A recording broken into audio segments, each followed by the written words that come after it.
안녕하세요. 오늘 이 아침에 함께 나와 하나님 앞에 기도하시는 우리 성도님들을 환영합니다. 오늘도 주님께서 우리와 함께 하시며 이곳에 임재해 주시고요. 두세 사람 이상이 모인 곳에 예수 그리스도의 이름으로 모인 이곳에 함께 하시겠다고 또 그 기도를 들어주시겠다고 하나님 앞에 구하며 찾으며 문드리는 모든 것들을 들으시고 응답하시는 좋으신 우리 아버지 앞에 나오시고요. 예수님의 이름에 힘입어 그 공로에 힘입어 오늘도 하나님 앞에 간구하시는, 낙심하지 마시고 열심으로 기도하시는 우리 성도님들 되셨으면 합니다. 오늘은 아르헨티나가 총파업을 하는 이 노동조합, 그리고 특별히 이제 여기에는 노동조합들 중에 이 까미오네로라고 해서 이 트럭 운전수, 운송을 하는 곳이죠. 운수 업체에 종사하고 있는 모든 종업원들이 이 파업을 합니다. 그 세력이 너무 크긴 큰데요. 그 파업을 할 때 혼자 하지 않고 이제 다른 조합들 아니면 다른 이제 노동자들과 함께 하는데요. 이 버스를 제외한 모든 관공서와 그리고 모든 이 상업권과 그 모든 것들이 이제 어떻게 보면 오늘 이 문을 열지 않습니다. 일을 하지 않죠. 이 안세스라고 해서 국가에서 운영하는 관공서를 빼놓고는 모든 곳이 다 문을 닫는 입장, 은행도 닫고요. 그리고 병원도 이제 응급실 외에는 하지 않고요. 물론 이제 그거 하는 것도 개인적으로 하기 원하면 할 수 있는 상태죠. 이런 여러 가지 어려운 가운데 총파업이 이제 오늘 0시를 기해서 시작되어졌습니다. 근데 버스는 운행합니다. 버스는 지금 이미 파업을 선언했었기 때문에 파업 선언한 후에 이 국가와 조정 기간을 갖고 있어요. 그래서 자신들은 이 법 안에서 이런 파업도 법 안에서 하기 때문에 이게 합법이지만 너희들은 불법이다. 이렇게 이야기하면서 이, 이 불법적으로 이렇게 총파업을 하고 있는 이 세케떼라고 해서 이 노동조합에 대하여 이렇게 지적하고 있었던 말이 어제 보도에 나오기도 했습니다. 오늘 이 아침에 이런 상황, 어떻게 보면 이 한 번 쓰는 게 엄청난 손해죠. 국가적인 손해입니다. 이 국가적이고 개인적인 손해. 노동자들에게도 당연히 손해여야 하는데 그들에게 노동자들은 손해가 되지 않도록 법적인 조치를 해놓고 자유롭게 이렇게 파업을 하게끔 해놓은 이 정말 불공평한 법이죠. 한편으로 보면 너무 노동자들의 손을 들어주고 있는 법인데요. 이것이 한편으로는 좋은 것 같다 보이지만 결국 그 손해는 노동자들에게 다 가게 돼 있습니다. 이게 누가 이것을 다 계산하겠습니까? 이것을 지불할 수 있는 사람이 결국은 어느 한 사람, 내가 다 담당하겠다, 감당하겠다. 이 노동조합의 조합장이 감당하면 얼마나 좋겠습니까? 그러나 노동조합의 그 조합장이 감당 안 하죠. 감당 안 합니다. 그러면서 책임도 지지 못할 이런 모든 일들을 하는 것을 보게 되면 자신의 주장에 눈이 어두워 이 국가적인 입장 그리고 각 개인의 입장을 무시하는 그런 행위가 아닌가 하는 생각도 듭니다. 오늘 저희들이 이 아침에 합심하여 기도하시면서 이 아침 기도회를 시작하겠는데요. 오늘 이 총파업, 우리가 기독교인으로서 마땅히 이 조화를 이루어야 될 건 조화를 이루기 위해 협약할 수 있지만 그럼에도 불구하고 하나님 앞에 정말 양보할 수 없는 것들, 그런 것들을 저희들이 이야기하고 선언하고 말씀하고 진리의 말씀으로 전파하고 하나님도 그렇게 적어 놓으신 그리고 우리에게 계시하신 이 66권의 성경을 오늘도 읽어가면서 우리의 삶을 고치고 다른 사람 삶 고치기 전에 우리 안에 눈에 있는 이, 이 기둥을 뽑아야죠. 우리 시야를 가리는 기둥을 뽑고 또 다른 사람의 눈에 있는 이 티도 뺄 수 있는 귀한 하나님의 사람들 되셨으면 합니다. 우리 함께 기도하시면서 이 아침 기도 시작하기 원하는데요. 이 아르헨티나 지금 말씀드린 대로 꼭 위해서 기도해 주시고요. 이 우리 조국 대한민국도 지금도 이 아직도 물론 이제 법적인 면에서는 해결됐지만 이 국가적인 면에서 어려운 상황에 있습니다. 이 대한민국이 또 한 25% 미국의 이 조세를 받게 되는 이런 상황인데요. 그런 가운데 이 대한민국을 위해 우리가 마땅히 기도해야겠죠. 그리고 또 한국 교회를 위해 기도해 주시고 자유평화 통일을 위해 기도해 주시고 또 더 나가서 여기 있는 아르헨티나에 있는 한국 교포교회들, 사회들, 청년들을 위해 기도해 주십시오. 우리 함께 기도하시면서 이 아침 기도에 같이 시작하기 원합니다. 같이 기도하겠습니다. 할렐루야. 하나님 아버지 감사합니다. 오늘 이 아침에도 하나님 앞에 먼저 기도하며 이 아침을 시작합니다. 우리를 위하여 십자가에 달려 돌아가시고 우리에게 모든 것을 주시기 아까워하지 아니하시며 심지어는 자신의 아들도 우리의 구원을 위하여 우리의 자녀됨을 위하여 우리에게 내어준 바 되셨고 또 자신의 십자가의 죽으심으로 우리가 죽어야 하는 우리의 죄와 죄책을 해결하신 우리 예수 그리스도의 놀라운 은혜가 오늘도 예수 그리스도의 놀라운 구원이 예수 그리스도의 놀라운 십자가의 공로가 우리 가운데 가득하게 해주신 하나님께 감사와 찬양을 돌립니다. 오늘도 주님 앞에 가까이 나갑니다. 예수 그리스도의 이름으로 우리의 구원이 되시고 우리의 구원의 완성이 되시고 우리의 부활의 소망이 되시는 예수님의 이 이름으로 주님 앞에 나오니 주님 오늘 이 기도 주님 응답해 주시고 우리의 간구 응답해 주십시오. 병으로 인해 그리고 연약한 몸으로 인해 하나님 앞에 간구하는 또 연약한 심령으로 인해 하나님 앞에 간구하는 우리 성도님들의 기도에 주님 응답해 주시고 각 개인이 하나님 앞에 나와 열심으로 믿음을 가질 수 있도록 주님 허락하여 주시옵소서. 주님 세상에 너무나도 많이 아버지 하나님 세상의 욕심, 세상의 원리, 세상의 방법, 세상의 여러 가지 것들의 이런 같은 것들을 안에 살다 보면 주님의 말씀, 살아있는 하나님의 말씀을 멀리하고 하나님의 나라에서 멀리 있는 것인 양 살아가는 우리의 형제들, 우리의 자매들, 우리의 아버지 친구들, 우리의 아버지 지인들을 주님 고쳐주셔서 주님의 복음으로 주님께 돌아오며 주님이 원하시는 진정 하나님 나라에 속한 자들이 되게 도와주시고 오늘도 복음을 전하는 우리들에게 큰 그 복음의 역사가 우리 안에 가득할 수 있도록 인도하여 주시옵소서. 믿음의 열방이 하나 된 살아있는 교회의 복을 주님 허락해 주시고 전쟁의 멈춤과 하나님의 평화가 진정 임하는 저희의 삶 될 수 있도록 주님 역사하여 주시옵소서. 우리 조국 대한민국 자유평화 통일 이곳 아르헨티나 정부와 신앙 회복과 부흥을 위해 기도합니다. 이 아르헨티나 아버지 하나님 이 미국이 하고 있는 이 경제전쟁으로 인해 여러 가지 타격을 받는 나라 중에 하나지만 그럼에도 불구하고 이 나라가 아버지 하나님 정말 모범된 나라가 되게 도와주시고 아버지 하나님 정말 경제적으로 어떻게 회복하는지를 보일 수 있는 저력 있는 나라임을 드러내는 귀한 이 아르헨티나 될 수 있도록 이 위정자들에게 하나님을 두려워하고 백성들을 사랑하는 귀한 역사를 이루게 도와주시고 또한 우리 이 땅에서 살아가는 우리에게 열린 길을 허락해 주시고 생업을 허락해 주시고 우리가 하나님 앞에 어떻게 아버지 원하시는 일을 이루어내는지를 보이는 저희가 될 수 있도록 주님 역사하여 주시옵소서. 오늘도 주님 앞에 간절히 기도하는 여러 가지 기도 제목들 주님 말씀입니다. 부모님들을 위하여 이민 1세대들을 위하여 또 이민 아버지 하나님 차세대인 2세대와 3세대와 4세대를 위하여 기도하는 우리의 기도에 응답하여 주시옵소서. 다 같이 사도신경으로 우리의 신앙을 고백하시면서 2025년 4월 10일 목요일 아침 기도회를 하나님께 드리겠습니다. 전능하사 전지를 만드신 하나님 아버지를 내가 믿사오며 그 외아들 우리 주 예수 그리스도를 믿사오니 이는 성령으로 잉태하사 동정녀 마리아에게 나시고 본디오 빌라도에게 고난을 받으사 십자가에 못 박혀 죽으시고 장사한 지 사흘 만에 죽은 자 가운데서 다시 살아나시며 하늘에 오르사 전능하신 하나님 우편에 앉아 계시다가 저리어서 산자와 죽은 자를 심판하러 오시리라. 성령을 믿사오며 거룩한 공예와 성도가 서로 교통하는 것과 죄를 사하여 주시는 것과 몸이 다시 사는 것과 영원히 사는 것을 믿사옵나이다. 아멘. 우리 조금 전에 반주로 들었던 찬양 마지막 날에 같이 하나님 앞에 고백하는 마음으로 찬양하겠습니다. 마지막 날에 마지막 날에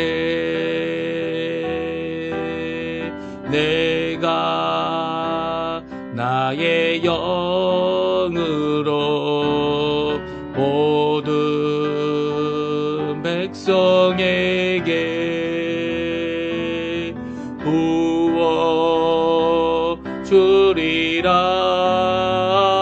부어주리라. 자녀들은 예언할 것이요 청년들은 환상을 보고 아비들은 꿈을 꾸리라. 주의 영이 임하며 자녀들은 예언할 것이요 청년들은 환상을 보고 아비들은 꿈을 꾸리라. 주의 영이 임하면 성령이여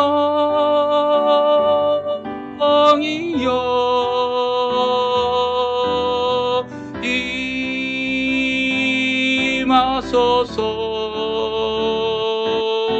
성령이여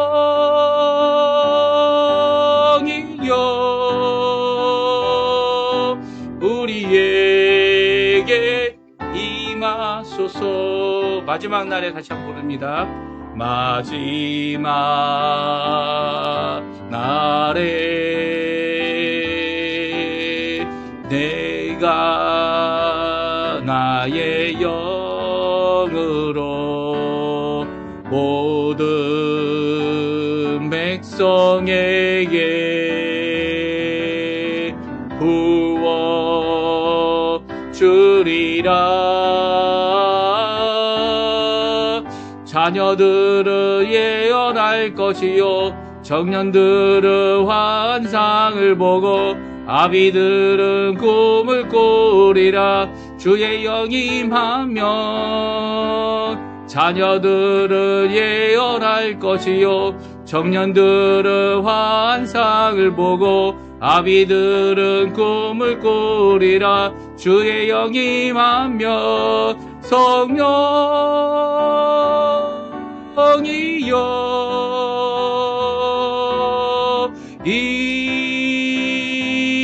임하소서. 성령이여 우리에게 임하소서. 아멘. 오늘 이 아침에 같이 읽기 원하는 하나님의 말씀은 성경 누가복음입니다. 누가복음 21장 5절부터 19절까지 말씀을 같이 읽겠습니다. 누가복음 21장 5절에서 19절까지 말씀입니다. 우리 화면에 나오는데요. 같이 읽습니다. 어떤 사람이 성전을 가리켜 그 아름다운 돌과 헌물로 꾸민 것을 말하매 예수께서 이르시되 너희 보는 이것들이 날이 이르면 돌 하나도 돌 위에 남지 않고 다 무너뜨려지리라. 그들이 물어 이르되 선생님이여 그러면 그 어느 때에 이런 일이 있겠사오며 이런 일이 일어나려 할 때에 무슨 징조가 있사오리까? 이르시되 미혹을 받지 않도록 주의하라. 많은 사람이 내 이름으로 와서 이르되 내가 그라 하며 때가 가까이 왔다 하겠으나 그들을 따르지 말라. 난리와 소요의 소문을 들을 때에 두려워하지 말라. 이 일이 먼저 있어야 하되 끝은 곧 되지 아니하리라. 또 이르시되 민족이 민족을 나라가 나라를 대적하여 일어나겠고 곳곳에 큰 지진과 기근과 전염병이 있겠고 또 무서운 일과 하늘로부터 큰 징조들이 있으리라. 이 모든 일 전에 내 이름으로 말미암아 너희에게 손을 대어 박해하며 회당과 옥에 넘겨주며 임금들과 주권자들 앞에 끌어가려니와 이 일이 도리어 너희에게 증거가 되리라. 그러므로 너희는 변명할 것을 미리 궁리하지 않도록 명심하라. 내가 너희의 모든 대적이 능히 대항하거나 변박할 수 없는 구변과 지혜를 너희에게 주리라. 심지어 부모와 형제와 친척과 벗이 너희를 넘겨주어 너희 중에 몇을 죽이게 하겠고 또 너희가 내 이름으로 말미암아 모든 사람에게 미움을 받을 것이나 너희 머리털 하나도 상하지 아니하리라. 너희의 인내로 너희 영혼을 얻으리라. 아멘. 오늘 이 아침에 함께 나와 하나님 앞에 기도하시는 우리 성도님들에게 하나님 아버지의 사랑, 예수 그리스도의 은혜, 성령 하나님의 충만하심이 가득한 귀한 이 아침 시간 되시고요. 오늘도 기도하는 모든 기도의 제목들이 우리 좋으신 아버지, 우리에게 아들까지도 아끼지 않으신 귀한 우리 아버지의 응답으로 말미암아 하나님이 우리의 기도를 듣고 계시구나. 하나님 앞에 기쁨이 가득한 오늘 하루 또 오늘 한 순간순간 되시기를 우리의 남은 인생 되시기를 간절히 축원드립니다. 오늘은 이제 세상 종말에 대하여 예루살렘 이 성의 이 점령을 당하는 일에 대하여 이 두 가지를 이제 말씀해 주고 계신데요. 이 예루살렘 특별히 성전 안에 이 돌들과 아름다운 모습들, 그리고 예물을 통해 그 예루살렘 성이 얼마나 건축이 아름다운지를 어떤 사람들이 이 예수님에게 자랑하며 말을 했습니다. 그때 예수님께서 대답하신 내용이 오늘 담겨져 있어요. 그래서 오늘 본문의 말씀을 읽다 보면 이것이 단순히 제자들에게만 말씀하시는 것이 아님을 알 수 있어요. 오히려 이 어떤 사람들, 모든 사람들을 포함하여 예수님의 말씀을 듣기 위해 열심히 아침부터 나오는, 예수님이 아침 일찍부터 성전에 가시니까 다들 성전에 나와서 그 말씀을 듣고자 하여 나왔던 모든 사람들이 들었던 귀한 말씀입니다. 특별히 이제 누가복음은요, 이 누가라는 의사가 이 헬라 사람인데요. 그 사람이 열심히 사도 바울과 함께 동역하며 이 사역을 이루었던 귀한 가운데 그가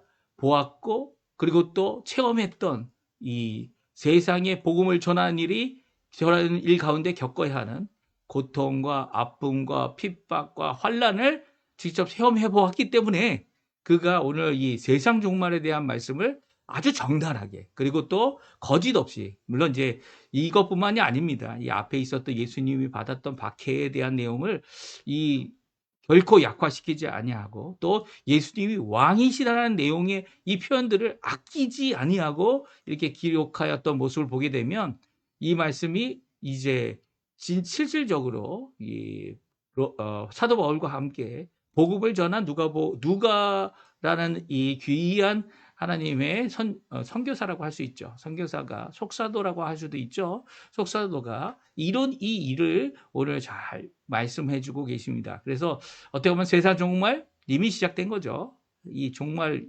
혹은 우리는 말세라고 이야기합니다. 말세 지말, 말세 중에서도 이 끝에 와 있다, 이렇게 표현하기도 하는데요.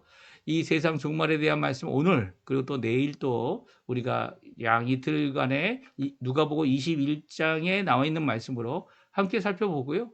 그리고 또 오늘도 주님 앞에 이 땅에서 살아가야 될 이 말세, 세상 종말을 살고 있는, 이미 종말을 살고 있는 겁니다. 그리스도인들은 다 이제 예수님께서 이미 초림하실 때부터 세상 종말이 시작됐죠. 그리고 또 이 세상 종말은 언제 끝납니까? 예수님이 재림하시면 끝납니다. 그래서 예수님 재림하시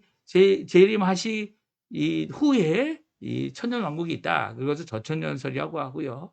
예수님 재림하신 전에 이 천년왕국이 있다라고 해서 후천년설이라고 합니다. 그리고 또 예수님이 이 재림하시는 것이 있고, 그 천년은 이 전에도 후에도 없지만 하나님의 통치함이 있다라고 이야기하고, 그 통치함이 바로 천년왕국이다라고 주장하는 사람이 바로 무천년설이죠. 우리는 저희 기독교, 특별히 장로교회에서는 이 세 가지 입장을 고수하고 있어요. 그래서 세 가지 입장을 가지고 말하는 모든 사람들을 아직 물론 이제 전천년설이 맞고, 그리고 또 이 무천년설도 맞다라고 하지만, 물론 이제 후천년설은 이미 2차 세계대전이 일어날 때 이제 다들 이것은 말도 안 되는 이야기였구나라는 것을 입장을 표명합니다. 이게 모든 경우를 얘기하는 거니까요. 근데 이것 말고도, 이 세 가지 천년설에 대한 주장 말고도 우리 개신교에서는, 특별히 우리 장로교에서는 인정하지 않는, 개혁주의에서 인정하지 않는 천년설이 있습니다. 그것은 맞습니다. 뭐라고 하나요? 단어가 기억이 안 나네요. 저희 입장이 이 전천년설과 역사적 전천년설, 그 다음에 이 무천년설을 제외한 다른 것들은 저희의 장로교에서 입장을 고수하지 않고 있는데요. 오늘 이 말씀을 잘 기억하시면서 오늘 본문에 나와 있는 내용, 그 천년설에 대한 얘기는 오늘 본문에는 없어요. 하지만 우리의 입장을 분명히 아는 것이 정말 중요하죠. 왜냐하면 이 이외에도 여러 가지 입장들, 순복음교회라든지 특별히 이런 감리교회 입장들은 이런 이 표현이 참 제가 지금 기억이 안 나는데요. 이 두 가지 천연설 외에 다른 것을 주장하고 있고 우리는 그것을 받을 입장은 되지 않습니다. 물론 예, 이런 주장을 알고 있는 입장에서 그들이 말하는 성경적인 것들은 우리가 같이 인정을 해줘야죠. 모든 것을 다 싸매서 다 나쁘다 이렇게 할 수는 없는 거고요. 같은 개신교 입장에서 인정해 주지만 이 종말론적인 입장에서는 저희들이 분명히 선을 굴주하는 선을 굴주하는 그런 입장이 분명히 되어져야만 하는 것이죠. 오늘 종말을 사는 성도들에게 예수님께서 주신 세 가지 말씀, 첫 번째는 세 가지 명령을 하나 주시고요. 그리고 두 번째는 우리에게 또 다른 이 하나님이 주실 귀한 은혜를 바라보면서 이 모든 어려움을 이겨내야 된다라고 말씀하시는 귀한 우리에게 주시는 그 말씀을 함께 살펴보기 원합니다. 첫 번째는요. 종말에 대하여 대환란이 있을 것이다라고 말씀해 주시고 계시죠. 대환란을 누가 당합니까? 성도들이 당합니다. 성도들이 당하고요. 이 성도들이 당한 이 대환란의 가운데 우리가 어떻게 해야 되는지를 말씀해 주고 계시죠. 그래서 말세에 대처하는 명령을 우리에게 주고 계신데요. 세 가지 명령입니다. 첫 번째는 미혹을 주의하라. 미혹을 주의하라. 어떤 미혹입니까? 미혹은 우리로 하여금 혹 정말인가? 라고 마음에 들도록 이렇게 끌어당기는 이 유혹을 얘기하는 거죠. 어떤 유혹입니까? 사람들의 유혹입니다. 사람들이 무엇이라고 합니까? 내가 그리스도야. 내가 재림 예수야. 나를 따라야 돼. 내 말이 맞는 이야기야. 라고 하는 그래서 그들을 따르는 것을 하지 말라라고 두 번째 명령하고 있죠. 혹시 그들을 따르고 있는 입장이라면 지금 중단해야 됩니다. 중단해야 되고요. 오히려 그들로부터 떠나야 되고 오히려 성경 말씀으로 돌아와서 그 말씀이 주어지는 우리에게 주시는 그 말씀을 따라 오늘도 하나님 앞에 나아가야 하는 거죠. 그리고 두려워하지 말라. 라고 말씀하십니다. 이 환란이 일어나고 그리고 어려움이 있을 것이고 성도들이 어려움을 겪게 됩니다. 특별히 이 성도들이 당하는 이 어려움 때문에 이 고난 때문에 심지어는 순교를 당하는 일까지 죽음에까지 이르는 이 모든 일 때문에 두려워하지 말라라고 말씀하세요. 오히려 이 법정이나 그리고 또 세상 위정자들이나 그 모든 자들 앞에 나아가게 될 때 또 이 중요한 것을 명령을 하시죠. 그 명령하신 것을 지키기 위해 우리가 가져야 할 것은 두려워하는 마음을 이 세상의 이 모든 것들을 두려워하고 있다면 이 환난을 두려워하고 있다면 이 경제적인 이 파동을 두려워하고 있다면 두려워하지 말라는 거예요. 왜 두려워하지 말아야 되죠?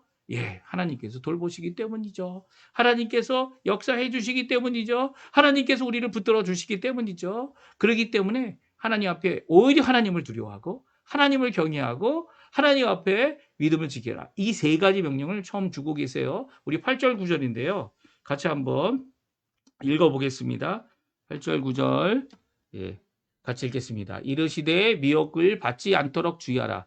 많은 사람이 내 이름으로 와서 이르되 내가 그라 하며 때가 가까이 왔다 하겠으나 그들을 따르지 말라. 난리와 소요의 소문을 들을 때에 두려워하지 말라. 일이 먼저 있어야 돼. 끝은 곧 되지 아니하리라. 아멘. 그렇습니다. 오늘 이 종말 때에 말세 때에 일어날 일을 말씀해 주고 계신데요. 그때가 언제 있겠습니까? 그 징조가 무엇입니까? 라고 물어보는 이 질문에 대하여 예수님은 세 가지 명령을 주고 있죠. 미혹을 받지 않도록 주의하라는 거예요. 한 사람이 아니에요. 적그리스도라 그래가지고 한 사람이 나타날 거다라고 생각하면 큰 착각입니다. 오히려 적그리스도는 많은 사람이다라고 말씀하고 계시죠. 많은 반복되는 사람들이 예수님의 이름으로 와서 내가 예수님이다. 재림이 예수다. 라고 하면서 이 때가 가까이 왔다고 말하며 자신을 따르라고 자신의 이야기를 따르라고 하는 자들이 생겨날 것이다 라고 분명히 말씀하고 있어요. 그때 그들을 따르지 말라는 거예요. 그러니까 미혹이 있을 때에 그런 유혹이 있을 때에 그런 달콤함이 있을 때에 어떻게 하라고요? 그것에 대하여 정확하게 주의하여 볼 수 있는 이 성경적인 눈이 필요하죠.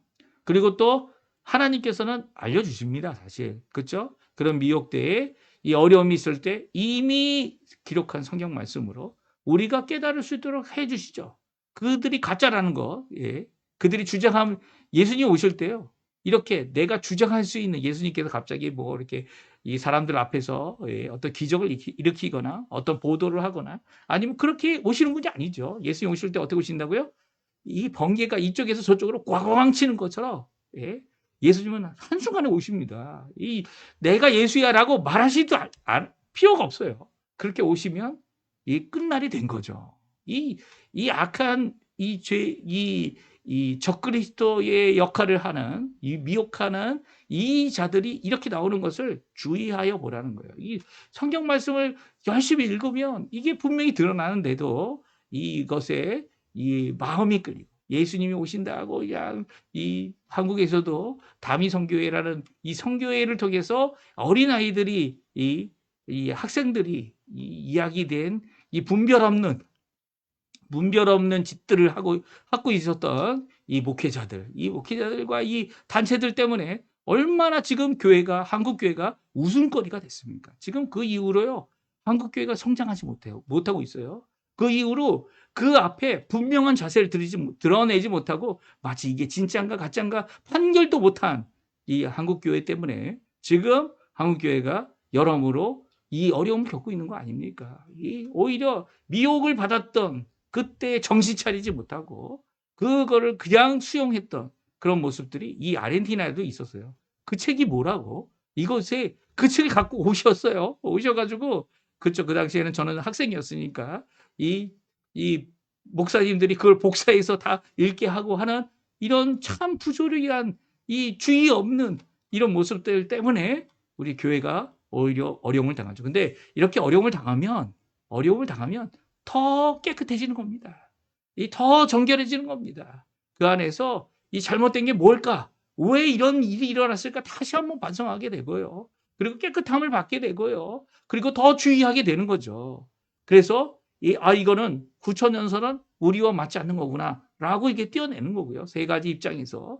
그리고 또 세 가지 입장 가운데 전천연설이라고 이야기하지만은 역사적 전천연설, 이게 실제적으로 역사적으로 일어날 것이다 라고 하는 이 전천연설 외에 세대주의, 제가 아까 기억나지 못했던 단어가 옵니다. 세대주의적 전천연설이 있어요. 그거는 이 전천연설이 예수 믿는 사람이 예수님이 재림하실 때 믿는 사람들이 공중 재림을 한다고 얘기하고 공중 재림에서 천년 왕국이 그 후에 있다고 얘기합니다. 그래서 잃어버린 유대인들 그들이 돌아올 기회가 이 천년 왕국 통해서 이 유대인들이 돌아오게 된다 이렇게 주장하는 자들이에요. 그런데 성경에 그렇게 기록된 것이 없거든요. 그렇죠? 이 전천연설 중에 역사적 전천연설이 우리 개신교 장로의 입장이고요. 세대주의 전천연설, 그게 아무리 좋은 목사님이라고 해도 이게 잘못 한국에 들어왔던 이 종말론 중에 하나인데요. 전천연설은 결코 우리 장로교 특별히 개혁주의 교회에서는 전혀 받지 않는 것이죠. 예수님께서 오시는 날이 심판의 날이고요. 그때는 유대인, 헬라인 구분 없습니다. 이게 성경 말씀이죠. 오히려 예수님의 십자가가 유대인과 헬라인의 그리고 이방인의 담을 헐어서 하나가 되어 교회가 되게 하신 거 아닙니까? 그런데 그거 왜 유대인에게 기회를 준다? 그것은 결코 없는 거죠. 오히려 기회는 예수님의 초림 때 분명히 있었어요. 예수님이 심지어는 이방인에게 가서 복음 전하지 않으셨습니다. 예? 유대인들만 전하셨어요. 이거보다 더 큰 기회가 어디 있습니까? 또 기회를 준다고요. 이 큰 잘못이죠. 이 유대인들을 향한 어떻게 보면 구약 성경에 있는 말씀을 잘못 해석하고 신약에서 말씀하시는 그 말씀을 부인하는 모습이 바로 이 세대주의적 입장인 것이죠. 우리는 세대주의가 아닙니다. 순복음교회에서 얘기하는 세대주의 아닙니다. 우리는 천년설은 있겠지만 천년은 있지만 세대주의적 천년설이 아니죠.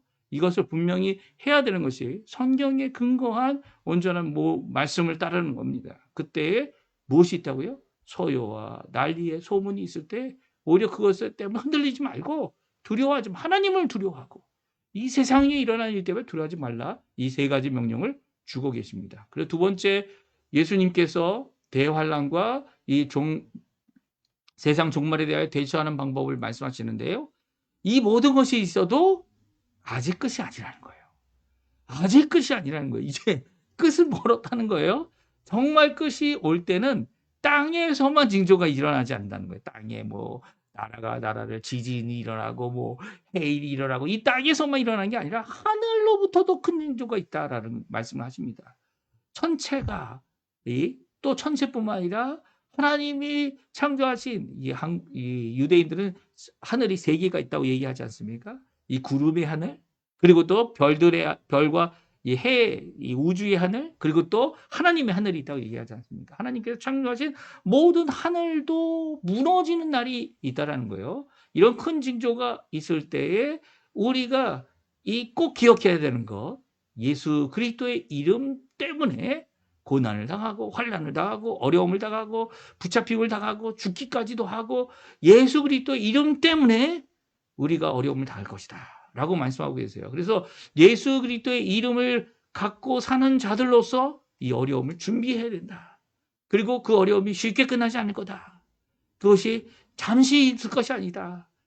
아직 끝이 아니다라는 것을 기억하고 하나님 앞에 살아야 된다라고 말씀하고 계시죠. 12절 13절에 다음과 같이 예수님께서 미리 말씀해 주십니다. 우리 같이 읽어보겠습니다. 이 모든 일 전에 예수님이 다시 오시는 이 모든 일 전에 내 이름으로 말미암아 너희에게 손을 대어 박해하며 회당과 옥에 넘겨주며 임금과 집권자들 앞에 끌어가려니와 이 일이 도리어 너희에게 증거가 되리라. 그렇습니다. 예수님이 오시기 전에 오히려 큰 환난과 이 하늘의 징조가 있기 전에 하는 예수님께서 모든 것을 심판하시는 마지막 그날 재림의 날이 있기 전에 예수님의 이름으로 우리가 고난을 당할 것이다. 우리가 핍박을 당할 것이다. 예수님의 이름 때문에 환난을 당할 것이다. 그리고 임금들과 집권자들 앞에 끌려가게 될 것이다. 그런데 이것이 너희가 예수를 믿고 있는지 안 믿고 있는지를 드러내는 증거가 될 것이다. 아니, 증거가 된다는 말은 증인의 일을 할 것이다 라는 말씀을 하고 계세요. 누구의 증인입니까? 예수 그리스도의 증인입니다. 우리는 여호와의 증인이 아니에요. 예수 그리스도의 증인으로 우리에게 예수 그리스도가 살아계심을, 예수 그리스도 때문에 예수님의 이름, 여기 예수님 내 이름으로 말미암아라고 분명히 기록되어 있지 않습니까? 내 이름으로 말미암아 이 모든 것을 받게 될 것이다 라고 말씀하고 있죠. 여기서 내 이름이 여호와의 이름이 아니죠. 예수 그리스도의 이름입니다. 그래서 이 세 번째 우리가 오늘 마지막으로 살펴보기 원하는 것은 예수 그리스도의 이름 때문에 받는 이 핍박과 환난은 오히려 위기가 되어진다고 말씀하고 있어요. 위기는 뭡니까? 위험한 기회죠. 위험한 기회가 되어서 복음 증거하는 기회가 될 것이다 라고 말씀하고 계세요.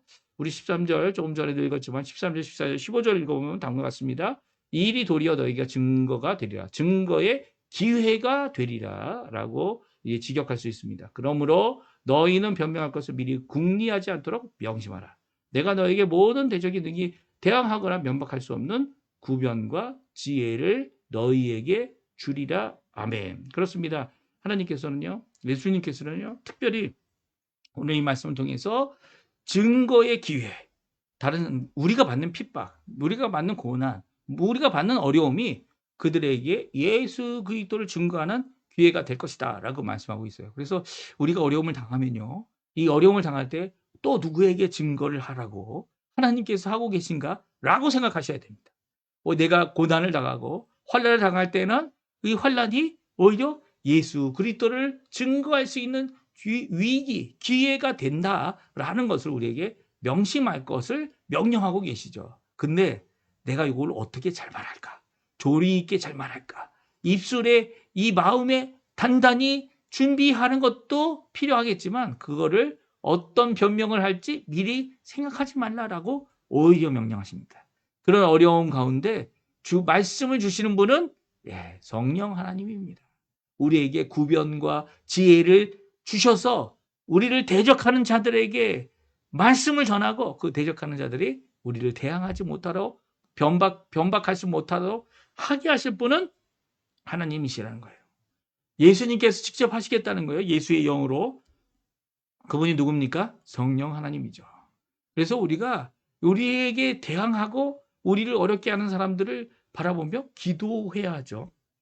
그들에게 이 위험한 기회가 복음 전파의 기회가 되게 해달라고, 그들이 주께로 돌아오는 기회가 되게 해달라고, 우리의 이 어려운 상황, 이 어려운 환경, 어려움 때문에 우리가 궁색하게 있지 아니하고 오히려 주님 앞에 복음을 담대히 증거하는 자들이 되어야 한다라고 말씀하고 있습니다.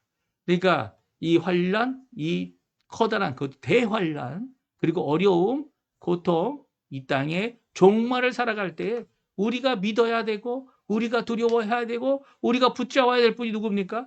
바로 하나님이시다 라고 오늘 말씀해 주시면서 우리에게 격려해 주고 계세요. 순교도 있겠지만, 죽는 사람도 있겠지만, 하나님의 보호, 하나님의 생명 보전, 그리고 또 하나님의 이것을 통해 우리에게 체험의 기회, 위험한 기회를 통해 복음 증거하는 기회를 삼게 해 주시겠다는 거예요. 뭐라고 오늘 말씀이 끝나고 있습니까? 18절, 19절에 보면 너희의 머리털 하나도 상하지 않게 하시겠다 말씀하고 계세요. 너희의 인내로 너희의 영혼을 얻으리라. 영혼이란 말은 생명이란 말로도 번역할 수 있는 단어입니다. 그러니까 너희의 생명을 얻게 하는, 영생을 얻게 하는, 영혼을 얻게 하는 귀한 역사가 인내, 너희에게 너희가 얻게 되는 것은 이 모든 것 가운데 믿음의 인내가 필요하다라고 말씀하고 있어요. 인내는 무엇입니까? 끝까지 참아내는 겁니다. 끝까지 참아내는 겁니다. 하나님도 오래 참고 지금 이 환란의 기간 동안 우리를 보살피시며 또한 복음을 전할 수 있는 기회를 주고 계신 거 아닙니까? 어느 곳 곳곳에 다 복음을 전할 수 있는, 사람들을 만날 수 있는 모든 곳에 복음을 전할 수 있는, 또 그것이 환란이 되고 어려움이 되고 고통이 되고, 그리고 또 그것이 우리에게 유익이 되지 않을지라도 하나님의 말씀이 전파되는, 예수 그리스도의 복음이 전파되는 귀한 역사를 이루고자 하시는 것이 우리 하나님께서 예수님께서 원하시는 것이죠. 이 모든 것들이 잘 이루어지고 기록이 남겨지고, 또 오늘도 주님 앞에 나와 간구할 때 주님 앞에 온전히 이룰 수 있게 해달라고 인내의 마음을 주게 하시는, 그러니까 조급해할 필요 없습니다. 또 그것 때문에 걱정할 필요 없습니다. 오히려 하나님께서 함께 하시기 때문에, 예수님께서 함께 하시기 때문에, 성삼위일체 하나님께서 우리와 임마누엘, 우리와 함께 하시는 하나님이 되시기 때문에 이 모든 것을 넉넉히 이길 수 있다.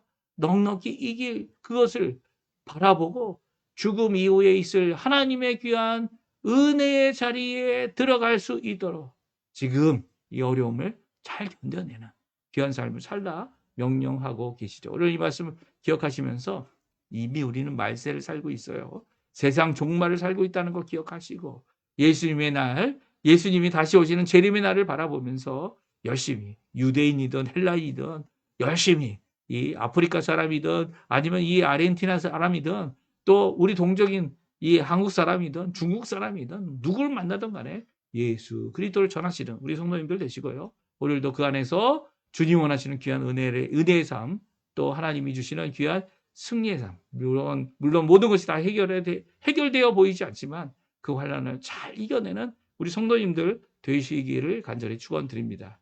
우리가 날마다 드리는 기도 제목으로 함께 기도하시면서 우리 아침 기도에 마치겠는데요.